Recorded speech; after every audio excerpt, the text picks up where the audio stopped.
Hello, HR peeps. Welcome to this week's BASK overview. We're going into the leadership cluster today, which is one of our behavioral competencies. And I'm going to focus on the key areas that I need the most help in. And so I'm hoping that they're helpful to you as well. All right, so without further ado, let's get into it.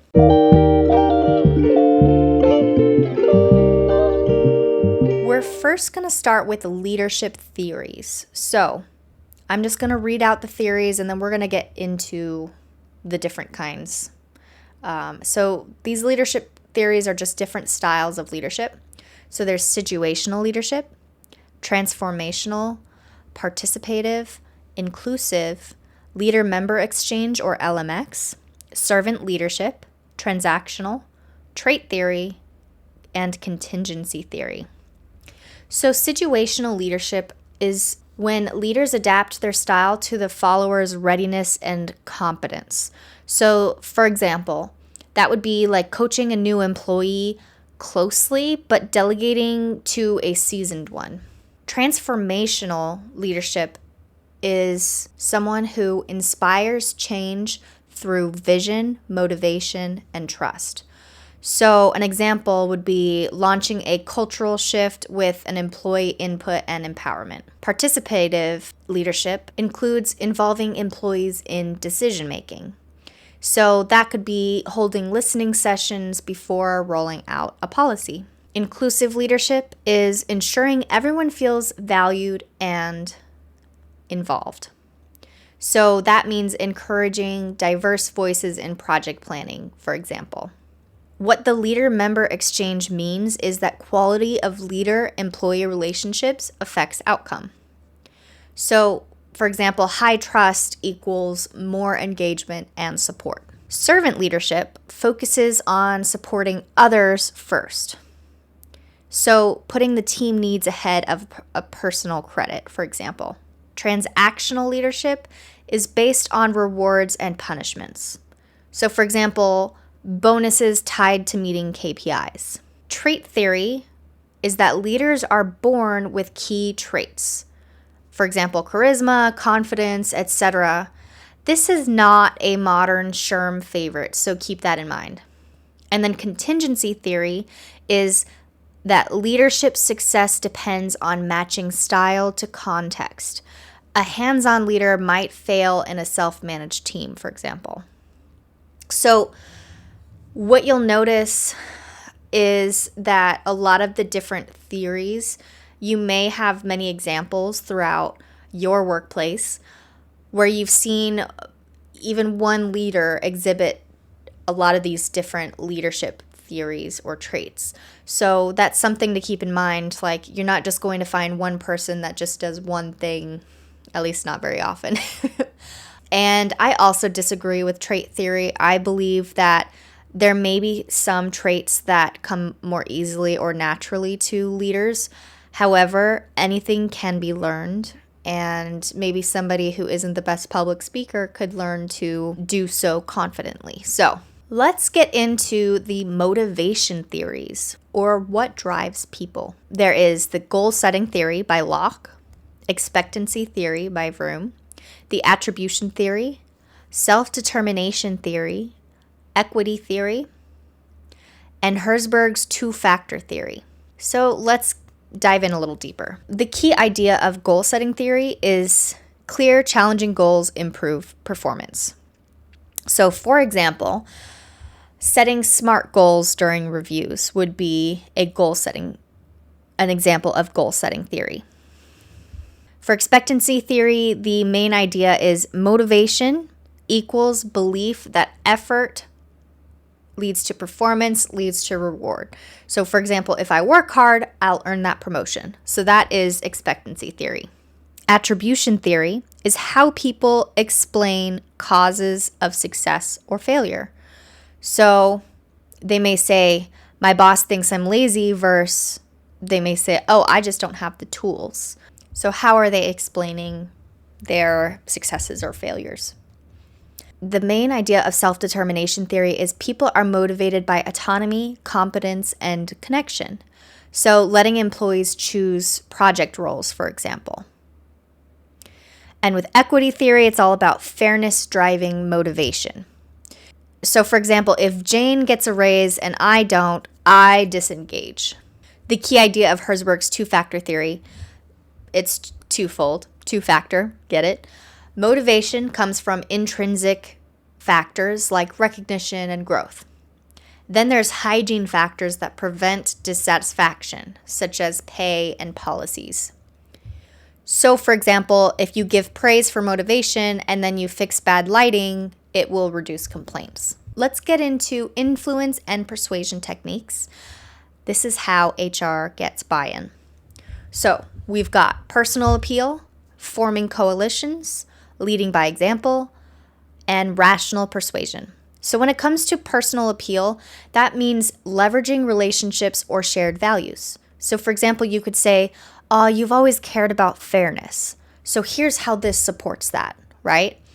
Forming coalitions is about building support through allies. So getting several department heads to back a DEI initiative, for example.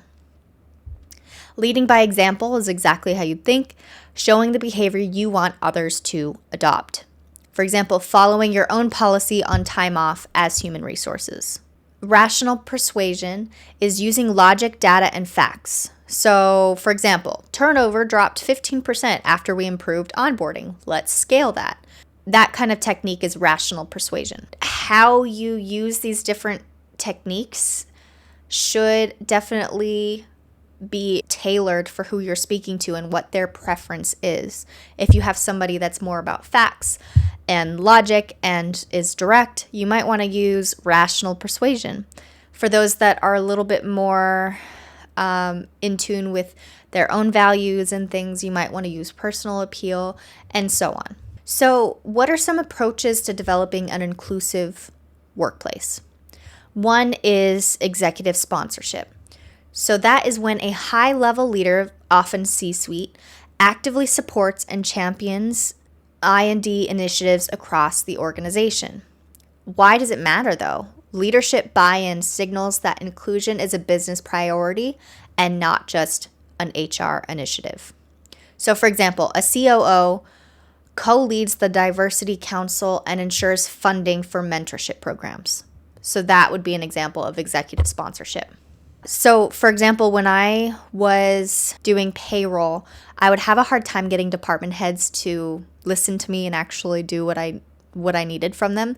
So I would partner with their boss, the general manager at the hotel, and with his backing on the payroll procedures that I was holding them accountable for, with his help, we were able to get more buy-in from the department heads. Another term is allyship. So this is the ongoing, intentional practice of using your privilege to support marginalized groups, especially when they're not in the room. Why this matters? Allyship creates psychological safety and models inclusive behavior. For example, a manager corrects biased jokes in meetings even when no one from the affected group is present. That would be an example of allyship. Then we have employee resource groups, or ERGs. These are voluntary, employee-led groups that foster belonging and community, often centered around shared identity or experience. Why it matters? ERGs provide peer support, professional development, and insights to leadership. So, for example, an LGBTQ plus ERG hosts Pride Month events and advises on inclusive benefits. Let's get into barriers to inclusion, especially biases. So there's in-group, out-group bias. This is favoring people who are part of our group, or the in-group, and being less empathetic or fair towards those outside it, or the out-group. Why it matters? It leads to exclusion and unequal opportunities, often unconsciously. So, for example, a leader consistently promotes people who went to the same university as them. Then there's affinity bias. This is the tendency to prefer people who are similar to ourselves in background, interests, appearance, etc. Why it matters: it can impact hiring, promotions, and feedback, often leaving underrepresented groups at a disadvantage. For example, hiring a candidate because we clicked reminds me of myself at that age. You get what I mean. Then there's social comparison bias. This is feeling threatened by others who may outperform or outshine us, especially peers.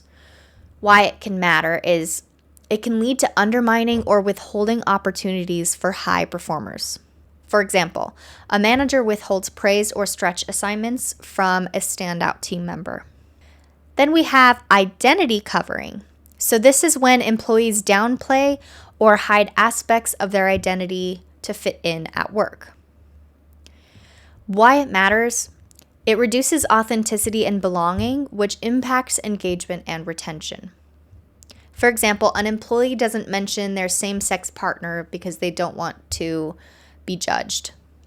Then we have cultural taxation. This is the additional, often invisible, burden placed on employees from marginalized groups to educate others, represent diversity, or do extra emotional labor. It's unfair, it's exhausting, and typically uncompensated.